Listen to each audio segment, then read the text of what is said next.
नमस्कार, आप लोगों का स्वागत है आरएमएस क्लासेस पर। चलिए, आज हम लोग देखेंगे क्वेश्चन नंबर 30। ठीक है, 29 तक हो गया होगा बाबू। आइए क्वेश्चन नंबर 30 में क्या कर रहा है, उम्मीद करता हूँ कि आप लोगों ने पीछे वाले सारे क्वेश्चन में देखे होंगे। ठीक है, चलिए, तो कॉपी पेन लेकर के आएंगे, कॉपी पेन लेकर के ही बैठिए और पढ़िए। ठीक है, तो आ जाइए, क्वेश्चन नंबर 30 क्या कर रहा है तुमको।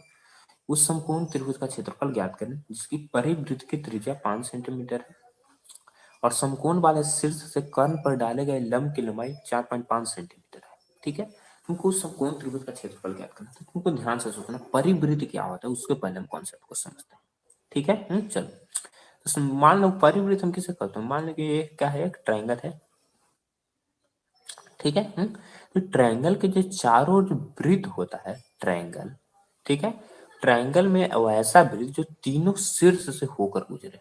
ठीक है, किसी भी त्रिभुज के तीनों शीर्ष से होकर गुजरने वाले वृत्त को हम क्या कहते हैं बाबू, परिवृत्त कहते हैं।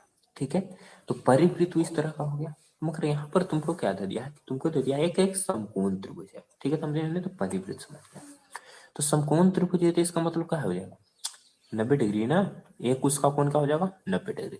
समझ आओगे, ये क्या है, एक समकोण त्रिभुज है और कोई इससे क्या है, इससे कोई एक वृत्त गुजर रही है। ठीक है, चलो, पूरा लगभग तुम वृत्त नहीं है मगर समझ आओ कि एक वृत्त है। नाम दे दो इसे, ए हो गया, ये बी हो गया, ये सी हो गया। ठीक है, चलो, तो तुमको कह रहा है कि कुछ समकोण त्रिभुज के परिवृत्त यदि गुजारा जाए और परिवृत्त की त्रिज्या जो है 5 सेंटीमीटर है। ठीक है, तो परिवृत्त की त्रिज्या कितना है, 5 सेंटीमीटर, नहीं 8 तुमको दे दिया, 5 सेंटीमीटर। अब तुम जान जाओ बाबू, जो परिवृत्त की जो त्रिज्या होगा, यानी जो परिवृत्त का जो केंद्र होगा वह कर्ण का मिडिल पॉइंट होता है। ठीक है, ये थ्योरम होता है। ठीक है, कि किसी भी परिवृत्त में यदि वह समकोण त्रिभुज के चारों ओर यदि बन रहा है, इसका मतलब है कि उसका जो त्रिज्या हो जाएगा, यानी उसका जो केंद्र होगा वह क्या होगा, कर्ण का आधा होगा। यानी कर्ण का आधा होगा ना। ठीक है, यदि उसका त्रिज्या कर्ण का आधा होगा, कर्ण बराबर क्या होगा, 2r होता है। ठीक है, कर्ण बराबर क्या होता है, 2r, क्योंकि त्रिज्या जो होता है क्या होता है, कर्ण का आधा। तो कर्ण बराबर 2r, तो कर्ण का यहाँ से वैल्यू तुमको क्या आ गया, 5 दूनी 10 सेंटीमीटर ना। तो तुमको समकोण त्रिभुज का कर्ण का वैल्यू पता चल गया, कितना हो गया, 10 सेंटीमीटर। और तुमको क्या करके समकोण बनाने वाला शीर्ष से, तो समकोण बनाने वाला शीर्ष से कहां पर डाला जाएगा बाबू, कर्ण पर जो लंबाई डाला गया, यानी कर्ण पर जो लंब डाला गया है उसकी लंबाई कितना है, 4.5 सेंटीमीटर। ठीक है, चलो, तो ये हो गया। तो तुमसे पूछ रहा है क्या कि त्रिभुज का क्षेत्रफल ज्ञात करो। तो तुम जान लो बाबू कि समकोण त्रिभुज का जो क्षेत्रफल होता है वह क्या होता है, 1/2 गुना समकोण त्रिभुज का क्षेत्रफल क्या होता है, 1/2 गुना आधार गुना क्या होता है, शीर्षलंब ना, आधार गुना शीर्षलंब। ठीक है, तो तुमको लंब तो पता है। ठीक है, लंब तुमको कितना पता है, 4.5 सेंटीमीटर ना। और इसका आधार क्या हो जाएगा, जानते होंगे बाबू कि जिस पर लंब डाला जाए वही क्या होता है, आधार होता है। तो इस बार आधार क्या हो जाएगा, इसमें ट्रायंगल एबीसी में इसका आधार क्या हो जाएगा, कर्ण ना, तो यानी कर्ण हो गया, यानी एसी हो जाएगा। ठीक है, और शीर्षलंब क्या हो जाएगा, बी से या डी लिख दो, तो यानी बीडी हो गया तुमको शीर्षलंब। ठीक है, चलो, यानी क्या होगा, 1/2 गुने एसी गुना क्या हो जाएगा, बीडी। तो एसी का लेंथ तुमको कितना पता है, एसी का लेंथ हमें पता है कितना है, 10 सेंटीमीटर ना। बीडी कितना है, 4.5 कर दो तो 5 से कट जाएगा ना, यानी 22.5 सेंटीमीटर स्क्वायर तुमको आ गया। ठीक है, कितना आ गया, 22.5 सेंटीमीटर स्क्वायर आ गया। ठीक है, चलो, तो ये समझ गया, उम्मीद करता हूँ समझ गया होगा बाबू। अब आ जाओ क्वेश्चन नंबर 30 में।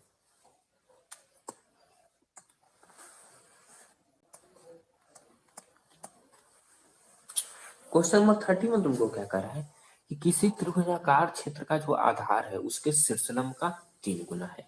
ठीक है, तो माना कि शीर्षलंब क्या है,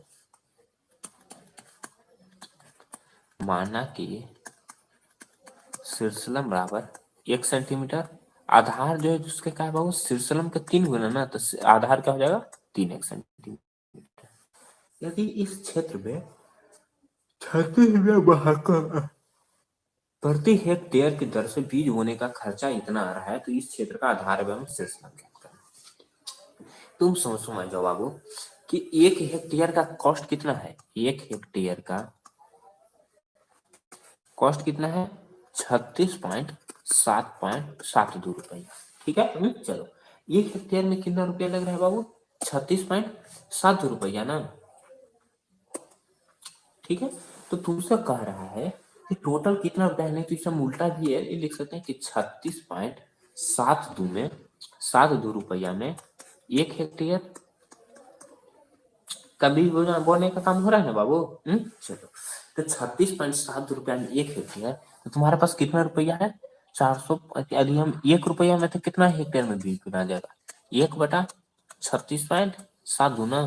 तो तुम्हारे पास कितना रुपया है 495 रुपया 72 पैसा रहा। तीसरा तो क्या हो जाएगा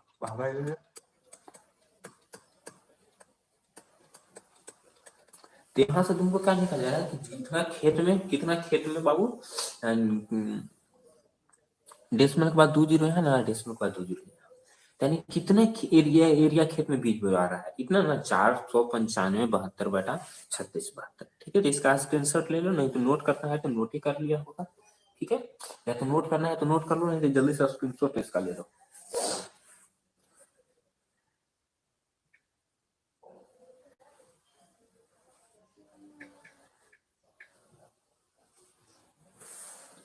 हो गया, आगे आ जाओ। तो कितना 495 72/36 495 72/36 तुमको क्या गया एरिया ऑफ खेत। ठीक है, यानी खेत का तुमको क्या गया एरिया आ गया। अब जान जाओ खेत का जो तुमको जो एरिया आ गया, अब इसको क्या करते हैं तो इतना हेक्टेयर में ना है बाबू, हेक्टेयर में आया। यदि इसको मीटर स्क्वायर में चेंज करना चाहे तो क्या हो जाएगा।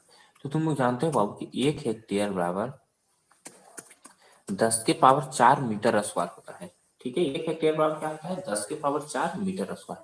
तो इतना हेक्टेयर में आप क्या हो जाएगा 495 72/36 गुना 10⁴ मीटर स्क्वायर तुमको क्या गया एरिया। ठीक है, चलो तो क्वेश्चन सुधार करना बाबू। यहाँ पर तो हम क्या करते हैं मीटर में उसको भी मान लो जो हमने माना है आधार और स्लैब का बात कर रहा था। ठीक है,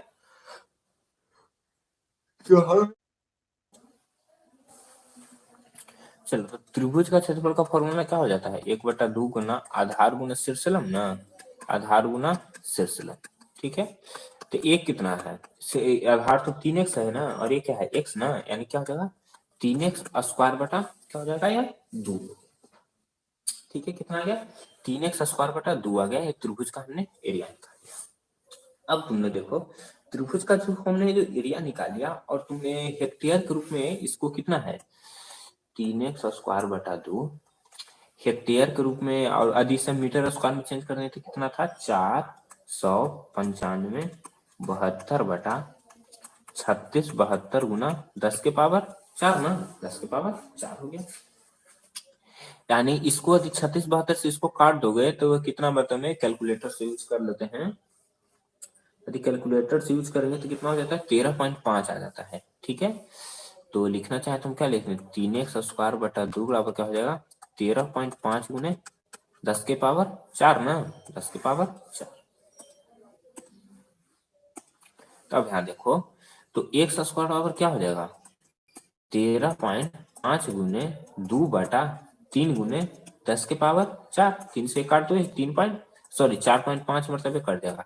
तो x स्क्वायर बराबर क्या हो जाएगा 9 गुने 10⁴ ना, तो x बराबर क्या हो जाएगा √100 9 गुने 10⁴ 1 बराबर क्या हो जाएगा 3 गुने 10⁴2 यानी x बराबर क्या हो जाएगा 300 मीटर। x 300 हो गया ना, यानी शीर्षलम तुमको 300 हो गया और आधार क्या हो जाएगा 3 गुना ना, आधार क्या हो जाएगा 3 गुना यानी 900। ठीक है,